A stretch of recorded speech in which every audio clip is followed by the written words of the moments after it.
एक जंगल में एक लोमड़ी रहती थी। वह बहुत ही भूखी थी। वह अपनी भूख मिटाने के लिए भोजन की खोज में इधर उधर घूमने लगी। उसने सारा जंगल छान मारा। जब उसे सारे जंगल में भटकने के बाद कुछ ना मिला, तो वह गर्मी और भूख से परेशान होकर एक पेड़ के नीचे बैठ गई। अचानक उसकी नजर ऊपर गई। पेड़ पर एक कौवा बैठा हुआ था। उसके मुंह में रोटी का एक टुकड़ा था।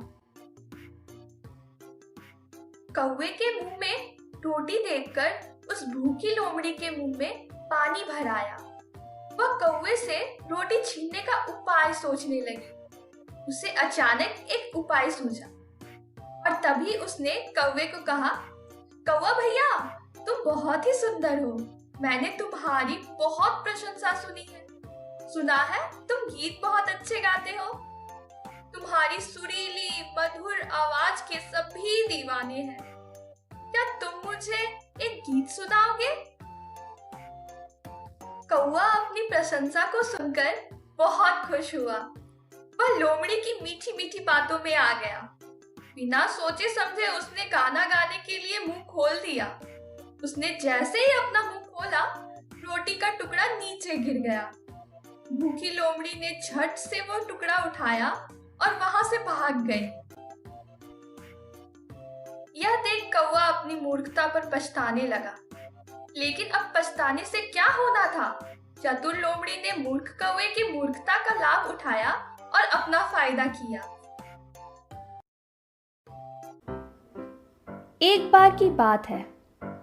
एक कछुआ, दो हंस आपस में बहुत अच्छे मित्र थे। एक साल बारिश बिल्कुल नहीं हुई और जिस तालाब में वे रहते थे वह सूख गया। कछुए ने एक योजना बनाई और हंसों से बोला, एक लकड़ी लाओ। मैं उसे बीच में दांतों से दबा लूंगा और तुम लोग उसके किनारे अपनी चोंच में दबाकर उड़ जाना और फिर हम तीनों किसी दूसरे तालाब में चले चलेंगे।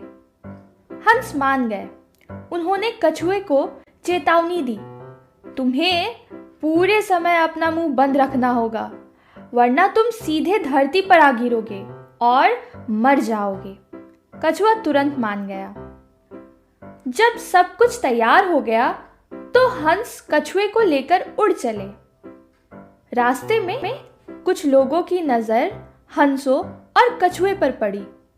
वे उत्साह में आकर चिल्लाने लगे, देखो ये हंस कितने चतुर हैं। वे अपने साथ कछुए को भी ले जा रहे हैं। कछुए से रहा नहीं गया। वह उन लोगों को बताना चाहता था कि यह विचार तो उसके मन में आया था। वह बोल पड़ा, लेकिन जैसे ही उसने अपना मुंह खोला, लकड़ी उसके मुंह से छूट गई और वह सीधे धरती पर आकर गिर पड़ा। अगर उसने अपने अहंकार पर नियंत्रण कर लिया होता तो वह सभी सुरक्षित नए तालाब में पहुंच जाते।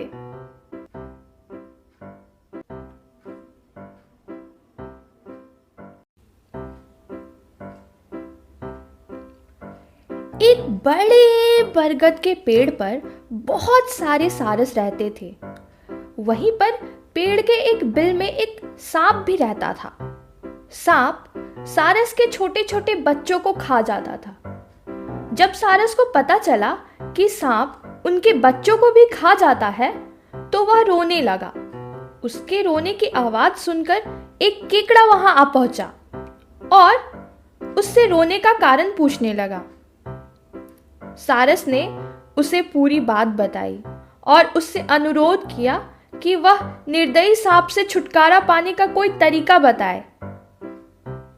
केकड़े ने अपने आप से कहा, ये सारस तो जन्म से ही हमारे शत्रु होते हैं। मुझे इन्हें गलत सलाह देनी चाहिए।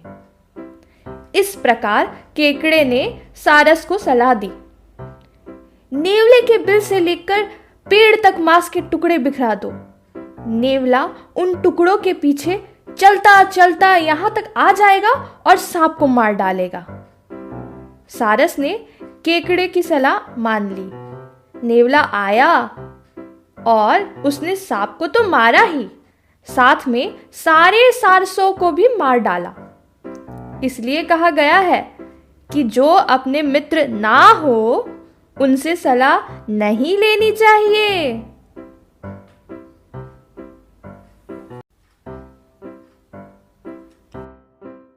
एक छोटे से नगर में 4 ब्राह्मण विद्यार्थी रहते थे। वे एक दूसरे के बहुत अच्छे मित्र भी थे। उनमें से 3 पढ़ाई लिखाई में बहुत होशियार थे और बहुत चतुर माने जाते थे। चौथा विद्यार्थी पढ़ाई में बहुत तेज नहीं था, लेकिन उसे दुनियादारी की समझ काफी थी। एक दिन एक विद्यार्थी बोला, अगर हम लोग राजाओं के दरबारों में जाएं तो अपनी बुद्धि के बल पर बहुत नाम और दाम कमा सकते हैं। सारे विद्यार्थी तुरंत मान गए। वे यात्रा पर निकल पड़े। रास्ते में उन्हें शेर की खाल और हड्डियां पड़ी मिली। पहला विद्यार्थी जोश में आकर बोला, हमें अपने ज्ञान की परीक्षा करनी चाहिए। चलो इस शेर को फिर से जीवित करते हैं। मैं इसके कंकाल को सही तरह से व्यवस्थित कर सकता हूं। मैं कंकाल में मांस और खून भर सकता हूं। दूसरे विद्यार्थी ने भी शेखी बघारी। मैं फिर इसके शरीर में जान डाल सकता हूं।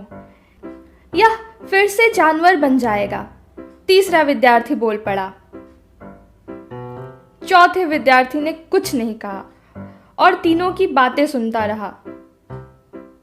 इसके बाद उसने अपना सिर हिलाया और बोला, ठीक है, तुम लोगों को जो अच्छा लगे वैसा करो, लेकिन पहले मुझे किसी पेड़ पर चढ़ जाने दो।